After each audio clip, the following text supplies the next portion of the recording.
Well, good morning. Welcome once again to another edition of Fresh Bread. This is Reverend Phil Anderson, pastor of Oakland United Methodist Church and Kansas Avenue United Methodist Church here in Topeka, Kansas. So here we are. It's now Tuesday, April the 13th, 2021. I'm hoping you're having a good week here as we're rolling right on into now close to the middle of April. We've gone through Lent, we've gone through Easter, and pray that those were really special times for you. I'm recording this really right in the middle of Lent, so I kind of have to project ahead a little bit, but tell you what, so far Lent for me has been really meaningful, maybe in an unconventional way. I can't say I did a lot of things or am doing a lot of things, all right, since I'm still in it, that maybe people do for Lent. I mean, I haven't given anything up really, like some people do. I haven't been able to do some of the things I'd like to do with the churches in terms of getting folks together. Hopefully that's going to be happening soon, and our meetings and being together. But we're doing things virtually. We're still doing an awful lot of things. If you look at the number of services that we're doing, my goodness, we're 4 services basically every Sunday. We were doing one during Lent on Wednesday and then Thursday. So that's what, 4, 5, 6. And then some weeks we would do them several more. So anyway, it's not so much the number as it is the consistency. It's the continuity. It's keeping everybody kind of encouraged. I'm trying to just say, look, folks, we can do this. We can go to a higher level. We can all do this together. Don't allow yourself to get discouraged and stuck in the mud and just feel like, oh my, there's nothing I can do. Well, God's got a better plan. He gave us the mindset of one who has overcome the world, just as Jesus overcame the world. That's our great example, is Jesus Christ. Thank goodness we're not looking at any person to be our example, I hope.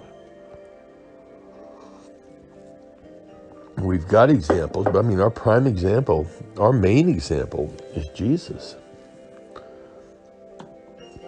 Something came up on a podcast I was listening to where one of the speakers who's been in the ministry, I think he said for 40 years, and got his theological training at Duke University Divinity School, and very brilliant man. And I love to listen because he's not only brilliant, but he's very down home and says things in a way that I can relate to him. And one of the things that he said last night is one of the things that dawned on me, and I think I may have spoken about this a while back, but it was nice to hear it from somebody else. And what he said was that Jesus never really asked any of his disciples to do anything he didn't do first.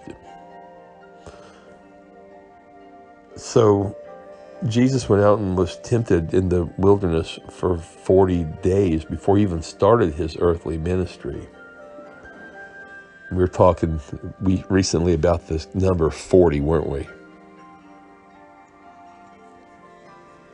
And how it shows up in the Bible occasionally. Remember, the children of Israel were wandering in the desert for 40 years. The floods came, 40 days, 40 nights. Moses is up on Mount Sinai for 40 days and 40 nights. And then Jesus is tempted in the wilderness for 40 days. So this number 40, there's significance there to that number. And Jesus was out there without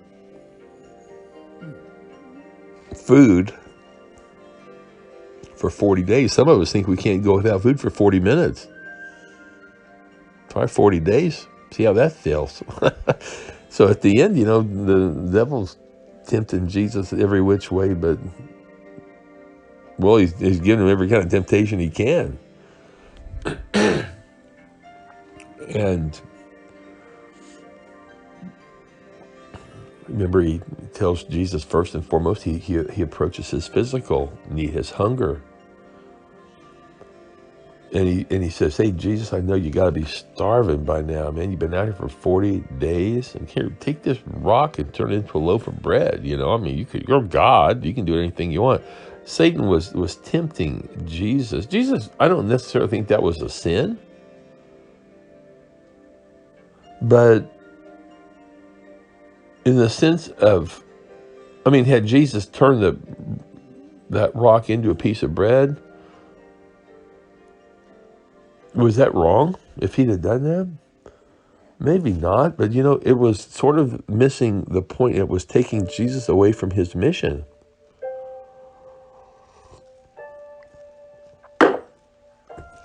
And Jesus said, no, man doesn't live by bread alone, but man lives by every word that proceeds out of the mouth of God. We were talking yesterday about the words of Jesus and how important they are as we build our life every day. Foundation is the word of God, words of Jesus. Jesus said, if you listen to my words, you're like the man that built his house upon the rock. When the rains and the winds came, it did not fall. The person who hears my words and doesn't do them is like the person who builds his house upon the sand. When the rains and the storms come, the house collapses. It's up to us, though. We get to choose where we're going to build our house. And I think we just have to express that to people. Hey, it's your choice. You can follow Christ or not. Rich young ruler came to Jesus. What must I do to be saved? I want to be one of your followers. He saw the mystique. He saw the maybe the camaraderie of this motley band of believers that were following Jesus as his early disciples. And Jesus questioned the man a few times. And hey, yeah, you're doing good. You've done kept all these commandments. Oh, that's really impressive. Okay, well, while you're at it, just one thing. Sell everything you got and give it to the poor. Then come and follow me. And it says the man walked away sad because he was very rich. So I like how Jesus humors people throughout his teachings. Remember the guy said, good master. And Jesus said, why do you call me good? There's only one good, and that's God. And Jesus himself is God.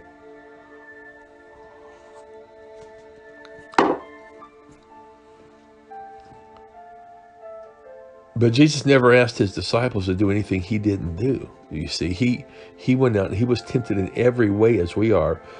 The devil tried to have him look at the whole kingdom. He took him up to a very high mountain and said, hey, all this will be yours if you'll bow down and worship me. Now that was a sin, to bow down and worship the devil. Jesus said, get away from me, Satan. We are to worship one God, the true God. There should be no other God to worship. Remember the first of the 10 commandments, thou shalt have no other gods before me. And then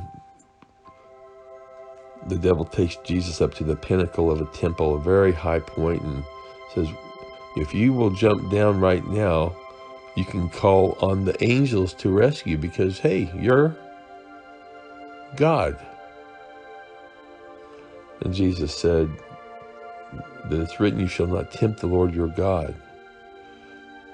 And then Satan left him and the angels came and ministered to Jesus. But that's why the word is so important, because Jesus didn't fight the devil with a sword, or he didn't call thunder and lightning down, but he just dealt with the temptations through the word. And the word is our key. The word is our source. If we can just remember that. It's like putting gas in your car. It's hard to go anywhere if you don't have gas in your car. You might be able to go up the street a little ways, but sooner or later, you got to put gas in it. Well, the word of God fuels us so that we can live for Christ. Friends, thanks for joining me today on Fresh Bread. I really appreciate your time. I hope these are beneficial to you. I hope they inspire you to be a little closer to God. Get into the Word, get into your prayer time, fellowship with others. Give somebody a call today. Tell them you're thinking of them and that you're praying for them and that you love them. And we hope to see you back tomorrow for more Fresh Bread. Until then, may God richly bless you is my prayer. Have a wonderful day.